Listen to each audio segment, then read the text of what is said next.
कर लेते हुआनी। अनुज कैसे कैसे जाते हैं? हाँ बता ना। अरे गांव में मस्त माल है एकदम एकदम बढ़िया मस्त है। चलो चल चल चलो।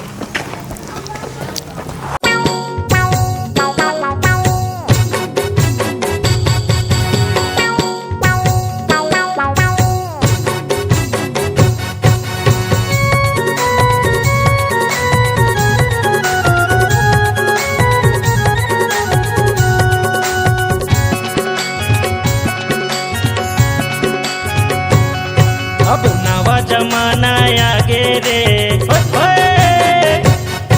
अब नवा जमाना आ गे रे, हाय दूरी के भाग जागे। अब नवा जमाना आ गे रे, दूरी के भाग जागे। पूरा सही फैशन लगा के, पूरा सही फैशन लगा के, गली में वो हाया थे रे, आते रे, आते रे। अब नवा जमाना आ गे रे, हाय दूरी के भाग जागे। अब नवा जमाना आ गे रे, दूरी के भाग जागे।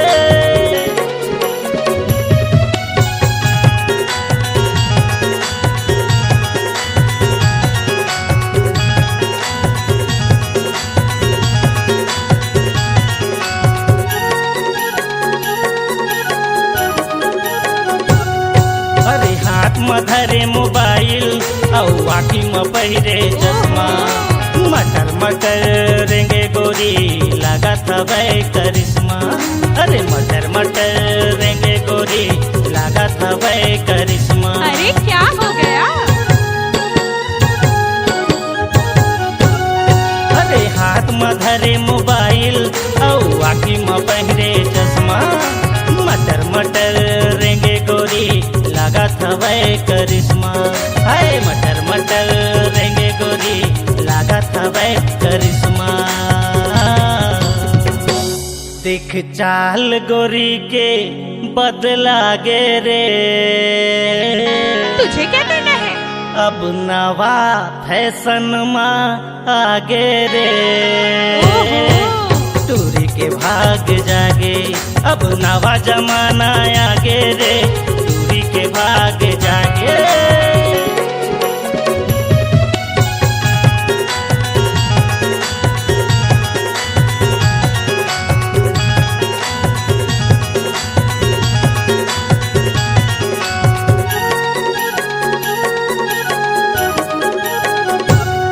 अरे सलवार सुतला छोड़ दी, अब जींस पैजामा लगाते। छत्तीसगढ़ी बोले नहीं, हिंदी माँ गोठिया थे। छत्तीसगढ़ी बोले नहीं, हिंदी माँ गोठिया थे। You shut up! अरे सलवार सुतला छोड़ दी, जींस पैजामा लगाते।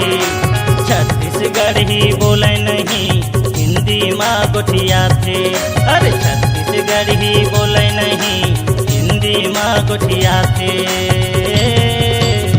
तुझे क्या करना है? देख मोरो मती बैहा गे रे,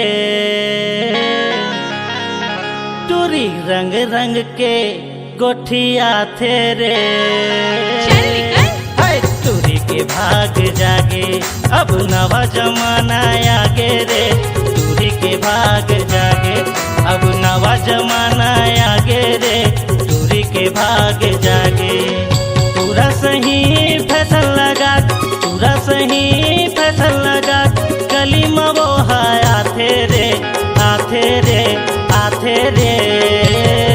अब नवा जमाना आगे रे, हाय दूरी के भाग जागे।